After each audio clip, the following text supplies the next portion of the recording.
I'm going to do a quick video here showing you how to configure a client environment for provisioning the Azure Sandbox. So I'm running here on a Surface Book running Windows 11. So let's have a look and see a little bit about the system. It's an Intel Core i7 processor with 4 cores and 16 gigs of RAM. And there's a GPU on the system as well. And I'm running Windows 11 Enterprise version 22H2. And I just re-imaged this system, so there's nothing else on it. So the first thing that we're going to do is we're going to go up to the Sandbox URL, which you should be able to see on the screen, aka.ms/AzureSandbox. So let's go ahead over to the Azure Architecture Center.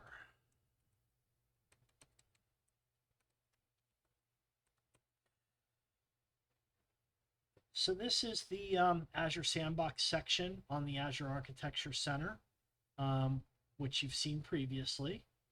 And what we're going to do is head straight into here to configure the client environment, which will take us over to GitHub.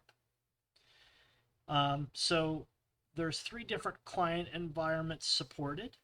We're going to stick with this one here, the Windows Subsystem for Linux, because that's the preferred client environment for completing all the smoke testing associated with Azure Sandbox.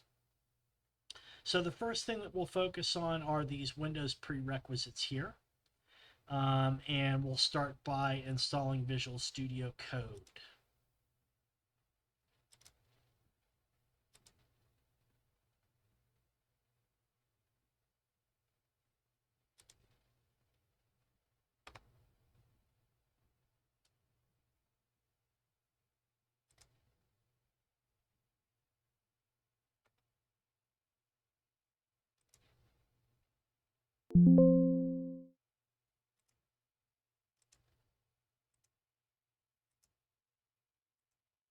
We'll just go with the defaults.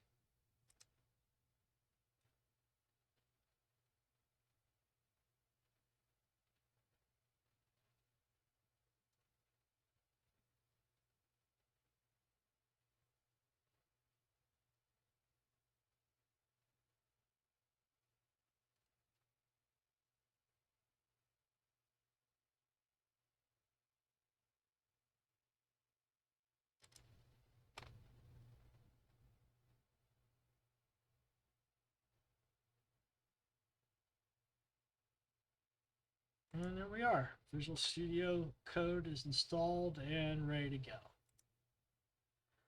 Okay. So next prerequisite for Windows, there's 3 optional prerequisites. Each of these are required to complete various smoke testing activities depending upon which portions of the Azure Sandbox you elect to provision. So I'm just going to go ahead and do all 3. So we'll start with SQL Server Management Studio with Azure Data Studio. And this install can take some time. So I'll pause the video once we get it rolling here.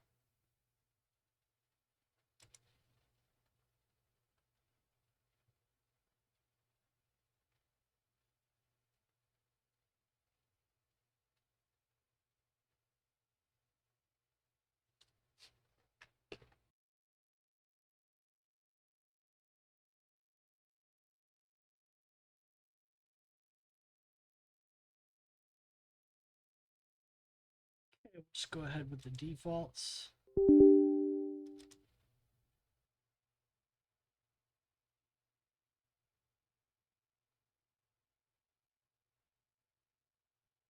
And I'll go ahead and pause the video while the install is running. All right, the install's finishing up here, so we're back.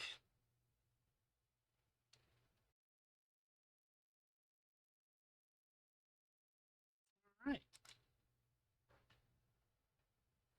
So SQL Server Management Studio and Azure Data Studio are installed. We'll move on to our next optional prerequisite, which is MySQL Workbench.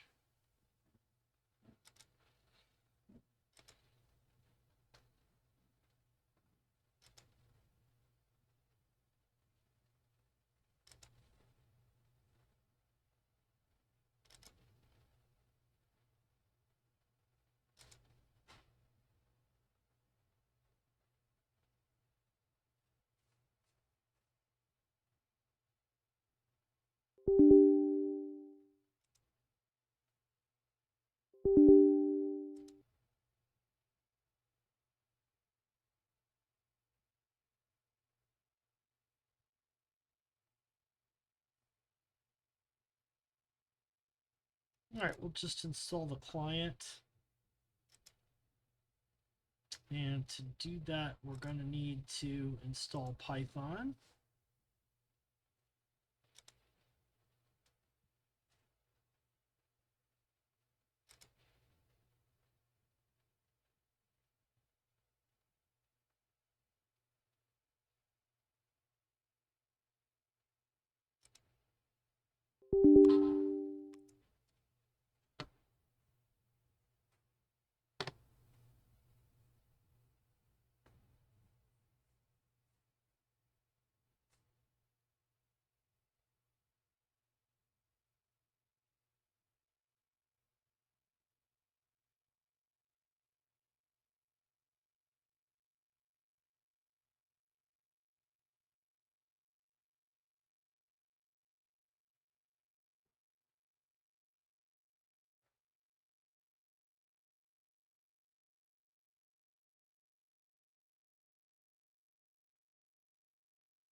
Python installed successfully. So if we go back to the MySQL installer, should be able to recheck for that dependency. It's met now, so we can proceed. I think we can install all of this stuff. I might not need this shell, but what the heck, we'll go ahead and install all this stuff. And I'll pause the video now while we're waiting for that to complete. Okay, the downloads are finished, so I guess we'll just click next here and finish the install. And again, I'll pause the video while that's running. All right, the install completed.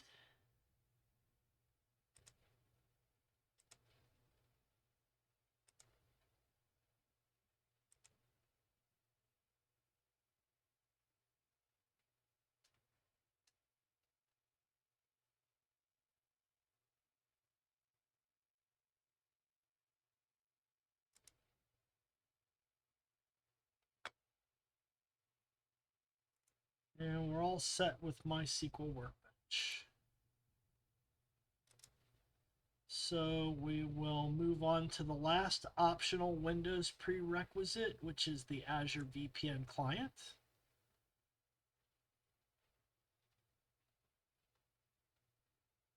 Open that up in a new tab so we don't lose our place.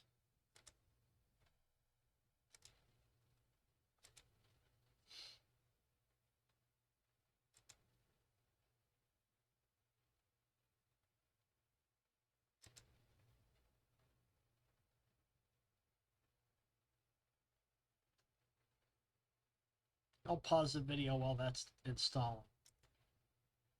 All right, Azure VPN client is installed. Good to go. Well, that takes care of our Windows prerequisites. And next we'll move on to the Linux prerequisites. So we'll pick up there in the next video.